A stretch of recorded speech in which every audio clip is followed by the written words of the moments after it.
Hi everyone. Hope you're having a good week so far. I'm hanging out in the cafe, the new cafe up here in the sanctuary, to give you our Going Deeper series this week. So I was out in St. Margaret's Bay last week, which was it's always so fun to be out there. If you haven't gone to a service out in St. Margaret's Bay yet, you really should. They're a lovely part of our family, so go see them. It's a good time. But we were talking about the Passover meal this Sunday.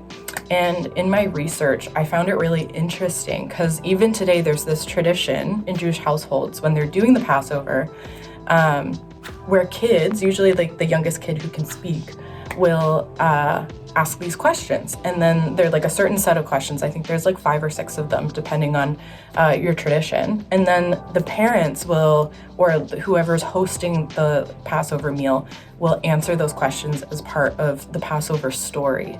And so one of those questions that stood out to me is why on all other nights we can sit at a meal, we can stand, we can recline, but on a Passover meal we only recline. And the answer is because in ancient times, somebody who reclined at a meal was a free person. And if you stood, then you would either be a servant or a slave. And so, the Passover story is all about this freedom and liberation that God brought to his people. And so then in the Gospels, in the New Testament, in our Bible, we see that Jesus at this Passover meal, at the Last Supper, is reclining. And so he's sitting as a free person. And that context of the Old Testament and those traditions actually show us, okay, he's sending a message with this. He's saying, I'm a free person. I'm going into the events of Easter, going to the cross willingly for the freedom of others. And so it's a really beautiful meaning that we get out of having the Old Testament to our disposal. And so this week, there is a prayer exercise that I want to ask you to do. It's one of my favorites. It's really it works with my creative brain. So if you're more creative, you'll enjoy this one.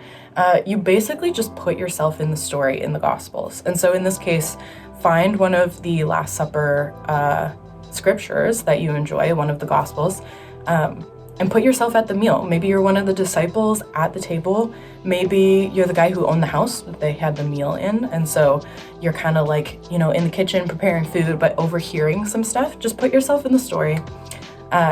See what happens, see how the conversation unfolds. Maybe you get a chance to talk to Jesus one-on-one. What does he say to you? What do you want to ask him? So it's a little bit of a different prayer exercise, but it's really fun. And I think it's just really good for our hearts to humanize the situation, put ourselves in it and what it was actually like to experience it. So yeah, I hope that's encouraging for you this week. Get in your Bible, get into prayer, and we will see you on Sunday.